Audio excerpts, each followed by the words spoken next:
Teste, teste, este. Alô Brasil, alô Brasil. Bom, então já que tá funcionando, fala galera, como é que vocês estão? Como é que vocês passaram esses últimos dias? Sejam bem-vindos a mais um Trends da Semana, onde a gente fala das notícias mais bombásticas que aconteceram aí nos últimos dias. E essa semana aí aconteceu bastante coisa interessante, umas coisas meio estranhas, coisas meio diferenciadas. Então tem bastante coisa pra gente comentar aqui hoje. Então já vamos logo com isso. Ah, na verdade, antes disso, já me segue no Instagram, que tá aparecendo aí na tela. Também vai estar na descrição o link. Então me segue lá, manda uma mensagem pra mim, pra gente trocar uma ideia, ficar mais próximo e tudo mais. Já se inscreve no canal e ativa o sininho que eu tô chegando em 1000 inscritos. Cada vídeo que passa eu tô mais perto de 1000 inscritos. Se vocês estiverem acompanhando aí, ó, cada vídeo que vocês chegarem aqui, ó, quando eu postar na semana que vem, você vê aí como que tá subindo. Tá subindo, rapaziada, tá subindo. Então me ajuda aí, manda esse vídeo pra todos os seus amigos, manda eles se inscreverem e hashtag rumo a 1000 inscritos e vamos que vamos. Ah, e aí, o que vocês acharam da minha bigodeira? Eu resolvi mudar o visual, inclusive a produção até esqueceu de passar uma maquiagenzinha hoje pra dar uma realçada na minha pele, né? Mas acontece, a produção é a crise, né, mano? É a crise. Mas e aí, o que vocês acharam? Comenta aí se a bigodeira tá legal. Eu queria trocar o visual e acabou dando nisso. Mas vamos começar a falar aqui sobre os trendings da semana. Então vamos para a primeira notícia, que eu tô falando sobre o Carlos Decotelli, que se você não sabe quem é esse maluco era para estar sendo o nosso atual ministro da Educação. Mas por conta de algumas coisinhas aí, um tanto quanto estranhas, né? Umas coisinhas meio estranhas, coisinhas, acho que coisinha de brasileiro, né? Vamos usar esse termo aqui. Sim, coisas simples mesmo, como por exemplo uma falsificação de currículo, mentiras no currículo, sim. Normal, todo dia acontece. Quando o ministro da Educação vai assumir o cargo, ele sempre mente no currículo, normal. Mano, mas brincadeiras à parte, olha o que aconteceu. Na semana passada, no dia 25, o Bolsonaro anunciou o novo ministro da Educação, né? Que seria esse maluco, o Carlos Decotelli. E apenas 5 dias depois do anúncio, ó, levaram 5 dias desde o anúncio dele até a demissão dele. 5 dias. 5 dias. O maluco nem chegou a exercer o cargo dele e ele já foi demitido. Pra você ver, você tem noção aí da merda que foi. Mas para explicar aqui, caso vocês não estejam sabendo, a grande polêmica que teve ao redor desse ex-ministro foi que no currículo dele, ele colocou umas mentirinhas assim, tanto quanto exageradas, né? Como por exemplo, ó, deixa eu até ver aqui, ó. Descobriram que ele, no currículo dele, ele colocou que ele fez doutorado na Argentina, numa universidade da Argentina, e um pós-doutorado numa universidade na Alemanha. Aí, depois que eu falo isso, acho que vocês já conseguem deduzir o que aconteceu, né? Descobriram que o maluco tava mentindo. Simples assim. Os caras foram atrás das universidades, né?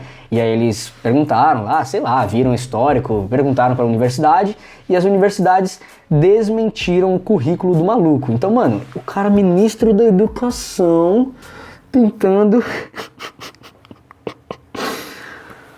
Ai, meu Deus do céu, velho. Não, aí você tá se perguntando, foi só isso? Não, meu amigo, não foi só isso. Também veio à tona que algumas informações de que várias partes do mestrado desse maluco de 2008 foram copiadas. O cara pegou mestrado, trabalhos de mestrado e outras paradas assim de outros caras, copiou, colocou no trabalho dele de mestrado. Não, e sabe qual é a maior ironia disso tudo? É que esse maluco ele estava sendo cotado simplesmente para a pasta de educação, ou seja, é o órgão que regulamenta todos os cursos universitários do país. E justamente os trabalhos universitários do maluco estavam falsificados. Por que que o governo não verifica o currículo do maluco, verifica todas as outras informações do passado dele antes de anunciar ele como ministro, mano? Por quê? Por quê? Aí agora o MEC continua sem ministro, né? Mas tá bom, saindo aqui agora da política, vamos falar de uma coisa que eu acho que todo mundo viu também, não tem nem como não ter visto, que foi o ciclone que passou aqui mais ou menos pela terça-feira, no dia 30 aqui no Brasil, ali mais pela região sul, e atingiu os estados de Santa Catarina e Rio Grande do Sul. E o efeito foi bastante devastador, assim, mano, destruiu muitas casas e, mano, causou muito pânico, velho. Nossa, foi assim, o assunto da semana. Mas agora, meu bom rapaz, você acha que você vai entrar no meu vídeo e eu vou simplesmente te falar que teve um ciclone no meio da semana? Não, isso aí você já sabe. Então agora eu vou te explicar como que surge um ciclone? E ainda mais esse, que recebeu um nome de ciclone bomba. Por que ciclone bomba, velho? Já não basta um ciclone, ainda tinha que ser bomba. É muito... bomba. Bom, embora tenha algumas diferenças técnicas, o ciclone é praticamente a mesma coisa que um furacão. Bom, então vamos lá. O que acontece é o seguinte. Aqui na Terra existe uma pressão atmosférica, que como o próprio nome sugere, é uma pressão da atmosfera. Bom, então vamos lá. Como que se forma o ciclone? O que acontece é o seguinte, é mais ou menos assim, ó. Imagina que você tem aqui uma superfície, certo? E numa região dessa superfície, nessa superfície toda você tem a pressão atmosférica agindo sobre ela e tem o ar em toda essa superfície, certo? Acontece que em determinado ponto, em determinada região dessa superfície, o ar ele acaba ficando mais quente. E também acontece que a pressão atmosférica dessa região aqui diminui. Ou seja, o ar quente ele vai ficar mais leve e ele vai subir. Quando ele sobe, você concorda comigo que aqui vai ficar meio que vazio? Então, tipo, se aqui tá vazio, porque o ar que tava aqui subiu, alguma coisa precisa preencher esse espaço aqui.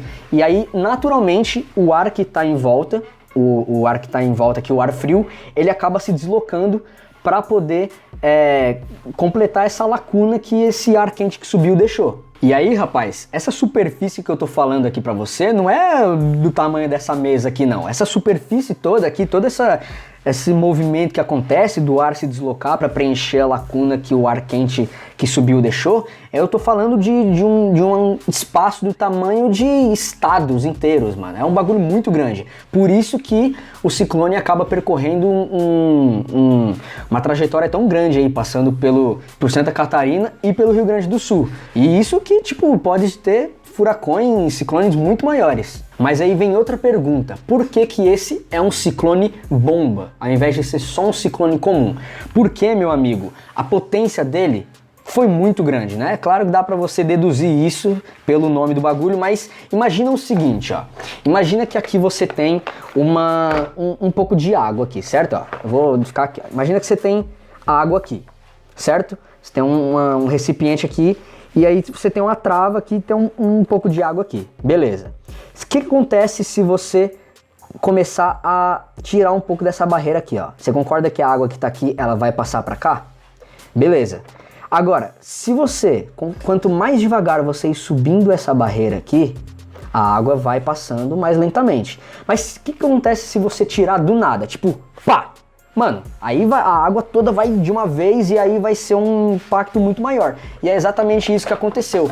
Quando essa troca de ar, quando o ar quente sobe e o ar frio que estava em volta completa essa lacuna, quando isso acontece muito rapidamente, a explosão do movimento, a ventania, é muito mais forte. Porque a ventania nada mais é que o ar em movimento. Então, quando isso acontece muito rápido, essa substituição, aí, meu amigo, aí acontece isso que aconteceu, vira um ciclone bomba. E aí, pra vocês terem ideia, o ciclone bomba dessa semana atingiu 130 km por hora e causou muita destruição e acabou deixando 10 mortos. Então foi doideiraço o bagulho, doideiraça. Bom, beleza, vamos para outra notícia agora. Eu acho que já é a 100ª vez que eu falo essa frase aqui nos trendings da semana, mas eu vou ter que falar de novo. Como se já não bastasse o corona, a gente tem ameaças de uma nova pandemia que pode acontecer aí no mundo. Nessa última segunda-feira, aí no dia 29, um grupo de cientistas chineses publicou um estudo que identifica um novo tipo de vírus da gripe. No caso, esse novo vírus aí é uma mutação do H1N1, que já é um vírus conhecido, né, que é o causador da gripe suína.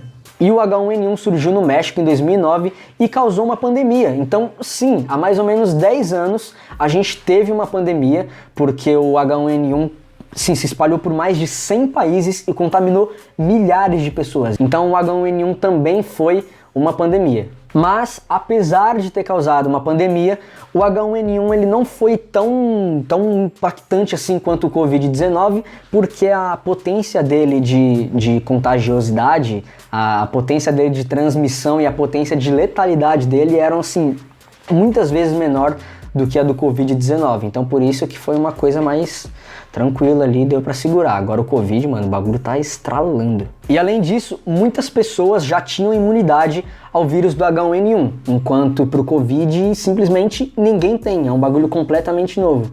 E outra coisa importante é que também não há nenhum medicamento, nenhuma vacina para o Covid-19, enquanto para o H1N1 foram usados alguns remédios para gripe, né? Alguns remédios de gripe conseguiram combater ali, dar uma amenizada no bagulho, e esses são alguns dos fatores que fazem com que a pandemia do Covid seja 1000 vezes mais impactante do que a pandemia da H1N1. Mas não deixa de ser uma pandemia também que a gente viveu há mais ou menos 10 anos. E aí o que acontece é que esse novo vírus, que os cientistas chineses estão chamando de G4, né, esse novo vírus que eles acharam aí, ele, apesar de ser uma mutação do H1N1, o que teoricamente já pode ser uma coisa que a gente possa ficar mais aliviado aí, porque já foi combatido e tal, e como eu expliquei aqui, o H1N1 é uma mutação mais forte ali da gripe, então que você pode pensar que tipo, então beleza, então dá pra gente controlar. Mas tem um agravante muito forte aí, tem uma coisa que é um ponto muito importante, que é o seguinte: esse novo vírus que os caras estão chamando de G4, embora eles tenham achado nos porcos, né? Ele também tem alguns resquícios de material genético de vírus da gripe aviária, ou seja, causada por aves. E os seres humanos simplesmente não possuem nenhuma imunidade ao vírus da gripe aviária. Mas agora vem uma informação que é para deixar todo mundo aliviado, que é o seguinte: embora os cientistas já tenham comprovado que o vírus G4 ele possa ser transmitido dos porcos para os humanos, ele ainda não pode ser transmitido de humano para humano.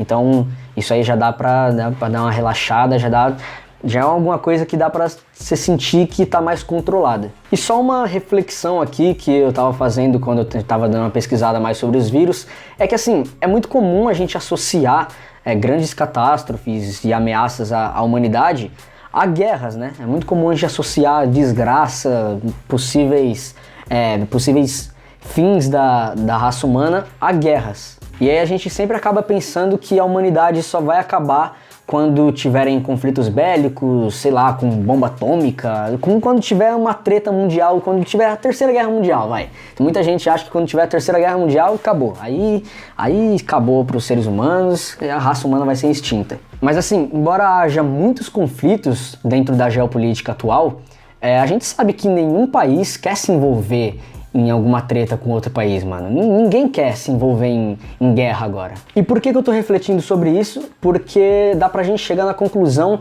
de que a humanidade ela vai ser extinta não por guerras, não por conflitos bélicos, não por bombas atômicas, nem nada disso, mas sim por um vírus, por uma doença que simplesmente em algum momento vai chegar e a gente não vai conseguir conter, porque imagina, mano, imagina um vírus, sei lá, daqui 100 anos, 200 anos, imagina um vírus que tem um potencial de letalidade, um potencial de transmissão 100 vezes maior do que o corona, e que a gente, mesmo com toda a nossa inteligência, toda a nossa medicina, toda a nossa tecnologia, a gente não vai conseguir de jeito nenhum conter esse vírus.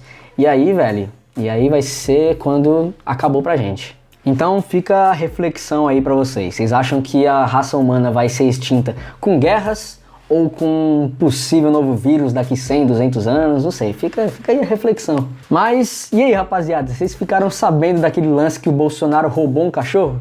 Não, mentira, ele não roubou cachorro nenhum, eu falei isso aqui só pelo marketing, só pra chamar sua atenção aí, pra ver se você tava atento. Mas eu acho que vocês devem ter visto uma parada dessa, e a história por trás disso é o seguinte: tem um maluco chamado Naguib, nome meio estranho, mano, Najib, não sei, e esse maluco ele tinha um cachorro.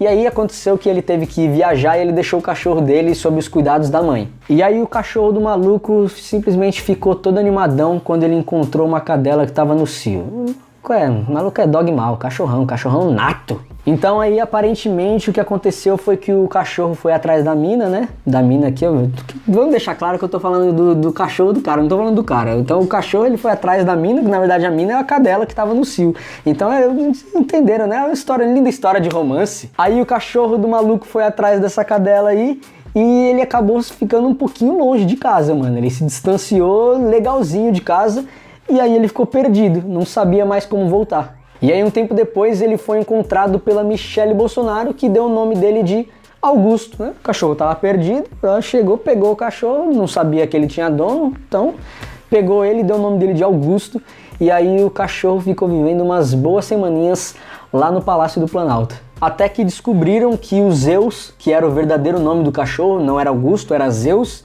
aí descobriram que ele tinha um dono, que era o Naguib. Então aí a família Bolsonaro devolveu o cachorro pro maluco e ele resolveu deixar o nome do cachorro de Zeus Augusto Bolsonaro, né, em homenagem ali aos cuidados que a família Bolsonaro teve em relação ao cachorro e a honestidade de terem devolvido o bichão.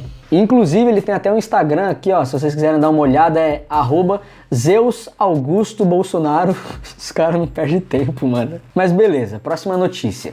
Nessa quinta-feira, no dia 2, mais de 100 pessoas foram soterradas em Myanmar, que é um país que fica ali perto da China e da Índia, ali na Ásia. E essas pessoas estavam trabalhando na extração de pedras preciosas dentro de uma mina quando aconteceu um deslizamento e elas acabaram ficando soterradas. E até agora as notícias falam que pelo menos 126 pessoas estavam no local e que esse número pode aumentar, já que o deslizamento provocado pela chuva deslocou uma quantidade bem grande de lama e cobriu uma área bem grande, mano. Então deve ter mais gente soterrada lá. E também nessa quinta-feira, dia 2, a ex-namorada do Jeffrey Epstein, chamada Ghislaine Maxwell, foi presa pelo FBI lá nos Estados Unidos. Se você não fizer ideia do que eu tô falando, não fizer ideia de quem seja Jeffrey Epstein, eu recomendo que você veja o vídeo que eu fiz no mês passado falando sobre o Anonymous, porque assim, tá tudo interligado. O Anonymous, quando eles voltaram, eles resolveram tacar a merda no ventilador e falaram uma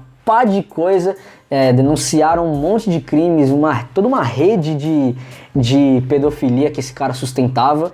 E a ex-namorada dele estava ligada a isso, né? E segundo as acusações, a Ghislaine levava várias meninas para ele, e essas meninas, elas recebiam não só para terem relações com ele, mas também para continuarem trazendo outras meninas para dar continuidade pro esquema. E cara, mais uma vez, se você não sabe do que eu tô falando, eu recomendo que você veja o meu vídeo, que lá eu dou uma explicada melhor, porque é um bagulho muito sinistro mesmo que o Anonymous divulgou, e que tem grandes nomes, velho, nomes de muito peso envolvidos nisso. Só pra vocês terem ideia, o Bill Gates, mano, os caras falaram o nome do Bill Gates, velho, e de mais milhares de celebridades aí. Então eu tô deixando o link na descrição e aqui no card também do meu vídeo sobre o Anonymous, se você quiser entender um pouco sobre isso. E inclusive tem uma série na Netflix que eu também cito naquele vídeo, falando, uma série não, um documentário, né, um mini documentário sobre o Jeffrey Epstein. Então se vocês quiserem ver também, vocês podem usar a Netflix aí como fonte. E segundo os promotores que estão investigando o caso, o pedido de prisão foi necessário porque a Ghislaine poderia simplesmente fugir para qualquer lugar, a qualquer momento que ela quisesse, porque a bichona era simplesmente hipermilionária. Eles encontraram 15 contas bancárias no nome dela e a soma do saldo de todas elas juntas dá mais de 20 milhões de dólares. É muita grana. O Epstein acabou morrendo em 2019 numa prisão em Nova York, quando ele se suicidou, mas o caso dele continua vivíssimo, mano, e tá repercutindo muito e muito provavelmente vai continuar repercutindo por um bom tempinho, já que tem nomes grandiosíssimos envolvidos nisso aí. Então não sabemos onde isso vai parar. E bom, só para fechar o Trendings da semana aqui, eu vou fechar com uma notícia que eu acredito que muitos de vocês já viram, então nem vou me aprofundar muito aqui, inclusive vou deixar referências aí se vocês quiserem buscar mais informações sobre, e eu tô falando do adiamento do Enem. Então essa notícia aqui vai mais pra galera que é estudante, né? O que acontece é que tava rolando aquela votação pra galera que tá inscrita no Enem decidir pra quando seria adiada a prova, e entre as opções de dezembro, janeiro e maio, acabou que a votação, né, no consenso geral, acabou escolhendo maio. Porém, isso não é definitivo. Essa votação que o Ministério da Educação fez funcionou mais como uma forma de consulta aos estudantes do país inteiro do que como uma sentença mesmo, né? Não é nada definido. Eles usaram essa votação para ter mais ou menos uma ideia de quando, né, para quando que a galera gostaria que fosse adiada a prova. E aí a opinião geral foi que seria melhor que fosse adiado para maio, E aí, claro, tem todos os prós e contras de que a prova acontecesse em dezembro, em janeiro, em maio. Então eu vou deixar aqui um vídeo para vocês na descrição, um link de um vídeo da Débora Aladim, que ela postou no Instagram dela, esclarecendo mais todas as questões sobre isso. E então nem vou me aprofundar muito aqui. Se vocês quiserem mais informações, assistam o vídeo dela que ela explica tudo chupetinha. E por hoje é isso, rapaziada. Espero que vocês tenham gostado do vídeo. Compartilha esse vídeo aí pra todo mundo, pra galera ficar informada no que tá acontecendo. E me segue no Instagram, tá aparecendo aqui na tela, o link também vai estar na descrição. Se inscreve no meu canal, desce aí um pouquinho e ativa o sininho. Não esquece de ativar o sininho, porque senão você não vai receber as notificações dos vídeos. E me segue no Instagram também, porque lá eu também divulgo quando eu posto um vídeo novo. Então caso você não receba o e-mail ou não receba a notificação do YouTube, você pode ver por lá. E só de easter egg aqui, só pra quem terminou de ver o vídeo, na verdade não é easter egg nada, é só uma coisa que eu achei engraçada. Enquanto eu tava gravando aqui, um pouquinho tempo antes da gravação, na verdade, olha a notícia que chegou aqui pra mim, ó. Decotelli atualiza currículo, não sei se dá pra ler aí, ó. Decotelli atualiza currículo para incluir breve passagem pelo Ministério da Educação. Ou seja, o cara, ele ama o currículo dele. Ele ama colocar coisas que ele não fez no currículo dele. Tipo, o cara nem chegou a ser ministro mesmo, ele nem exerceu o cargo. O maluco em 5 dias foi contratado e foi demitido. E aí ele colocou no currículo dele que ele foi ministro da Educação. Cara, esse cara só pode estar de brincadeira, mano. Mas enfim, galera. Espero que vocês tenham gostado do vídeo. Compartilha pra todo mundo aí. E até semana que vem. Um beijo pra vocês e falou!